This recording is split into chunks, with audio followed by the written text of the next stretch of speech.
Hello friends, welcome to my YouTube channel. तो आज हम बात करने वाले हैं स्टोन फ्लोरिंग के बारे में।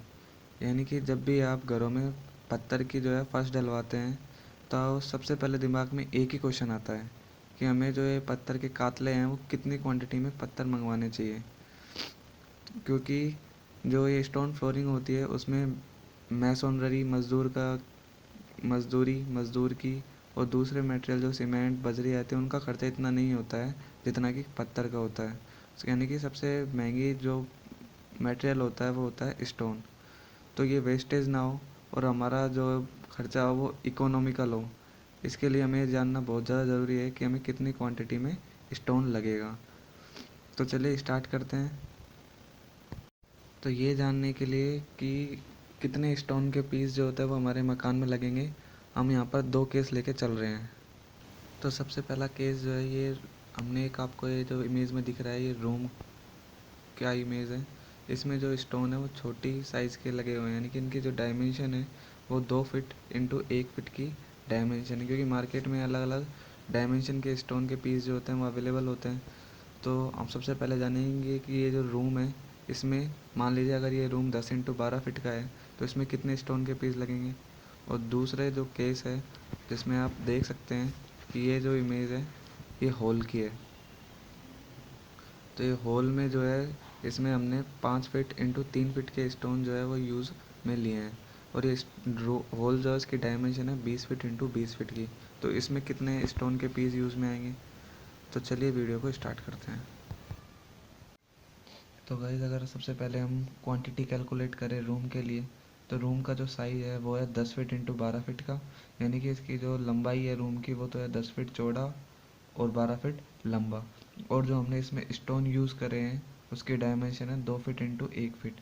यानी कि जो स्टोन की लंबाई है वो तो है 2 फीट और उसकी चौड़ाई जो है वो है 1 फुट। क्योंकि हमें मार्केट में इसी फॉर्म के स्टोन जो है वो अवेलेबल हुए थे। मार्केट में जो डिफरेंट डिफरेंट साइज़ के स्टोन अवेलेबल होते हैं, तो आप अपनी सूटेबिलिटी के हिसाब से कोई भी स्टोन का साइज़ जो है वो चुन सकते हैं और उससे कैलकुलेट कर सकते हैं कि हमें कितने स्टोन पीस रिक्वायर्ड होंगे। तो इसके लिए एक सबसे पहले क्या करना होगा, हमें एरिया ऑफ रूम निकालना होगा। तो रूम का एरिया कैसे निकालते हैं, वो निकालते हैं सिंपली लंबाई को चौड़ाई से गुणा करके। यानी कि 10 को अगर 12 से गुणा कर देंगे तो रूम का एरिया निकल जाएगा। वो कितना हो जाएगा, 120 स्क्वायर फिट। ऐसे ही हम इस जो हम स्टोन यूज़ ले रहे हैं उसका एरिया निकालेंगे। तो एरिया ऑफ स्टोन कैसे हो जाएगा, स्टोन का लंबाई गुना चौड़ाई से सिंपली मल्टीप्लाई कर दीजिए। तो 2 को 1 से गुणा करेंगे तो कितना आ जाएगा, 2 फीट स्क्वायर। तो ये रूम का एरिया हो गया और ये स्टोन का एरिया हो गया।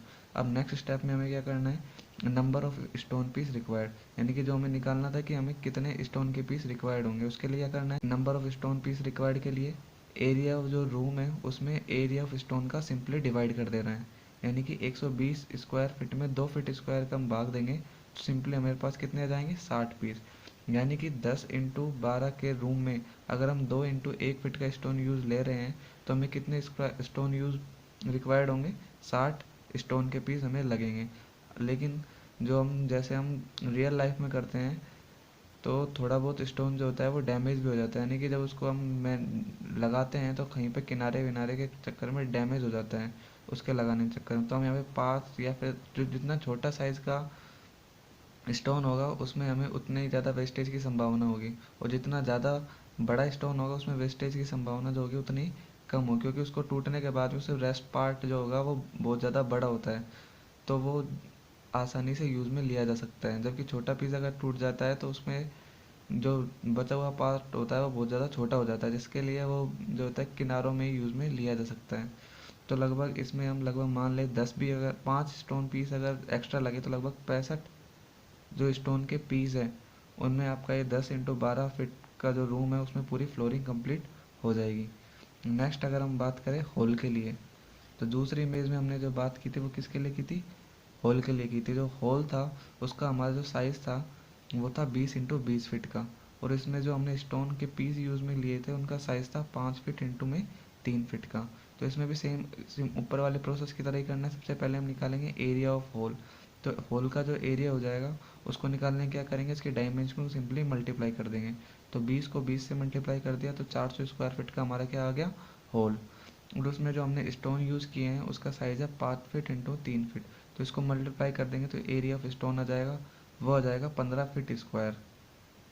और हमें निकालना क्या है कि इसमें कितने स्टोन के पीस रिक्वायर्ड होंगे। तो नंबर ऑफ स्टोन पीस के लिए क्या करेंगे, एरिया ऑफ होल में सिंपली एरिया ऑफ स्टोन को डिवाइड कर देंगे।